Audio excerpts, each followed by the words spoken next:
Europe 1 matin.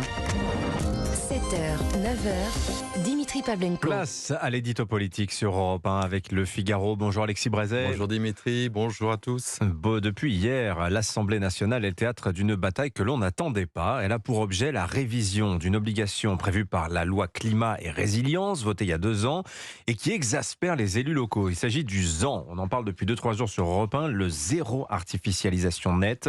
Est-ce que vous pouvez nous expliquer, Alexis, d'abord ce que cache cet acronyme obscur, et puis ce concept qui ne l'est pas moins.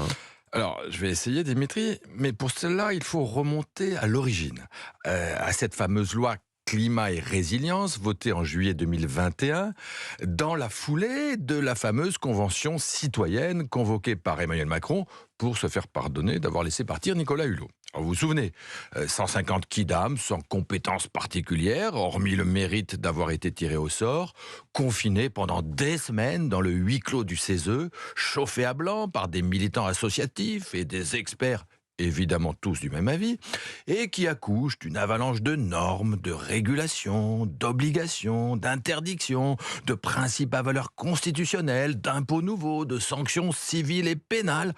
Bref, une orgie punitive dont Emmanuel Macron avait imprudemment promis qu'il reprendrait tout. Alors, heureusement, il n'en a rien fait. Les ultras de l'écologie le lui ont amèrement reproché d'ailleurs. Mais dans l'ensemble, quand est sortie la fameuse loi Climat et Résilience, la réaction était plutôt au soulagement. On avait le sentiment d'avoir échappé au pire. Seulement voilà, c'est progressivement qu'on découvre l'ampleur des dégâts. Quand il faut commencer à appliquer les principales dispositions de la loi, les ZFE, ces fameuses zones d'exclusion des centres-villes, dont même les maires écolos commencent à se rendre compte qu'elles vont déclencher la révolution. La fin des voitures à moteur thermique, dont on découvre qu'elle va profiter surtout aux fabricants chinois. L'interdiction des chaudières à gaz ou de la location des logements mal isolés, qui exaspère la France des petits propriétaires, et donc le ZAN, le fameux zéro artificialisation nette. Alors nous y voilà. De quoi s'agit-il, Alexis ? Alors, la même chose, en pire.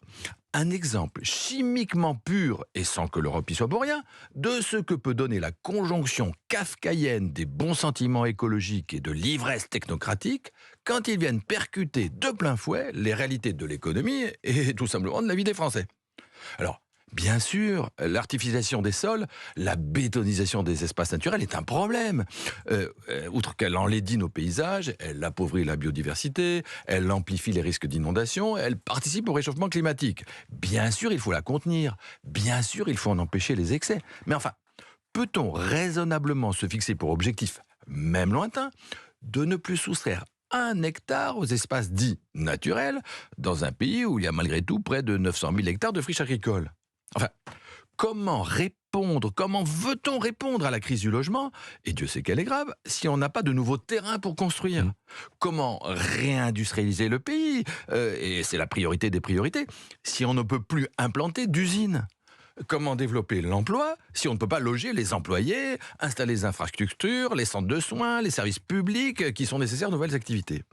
Pour les élus locaux, c'est un casse-tête et c'est un crève-cœur, et ils le font savoir avec cette proposition de loi déjà votée au Sénat. Alors, le gouvernement semble prêt à l'accepter, ça c'est un bon signe, signe d'abord qu'il a compris. Disons qu'on corrige les choses à la marge, on finasse, on pinaille, on gagne du temps. Enfin, la loi demeure. Peut-être aurait-on pu éviter de voter n'importe quoi pour aller dans le sens du vent, en se disant que tout ça n'est pas bien grave et qu'on verra bien.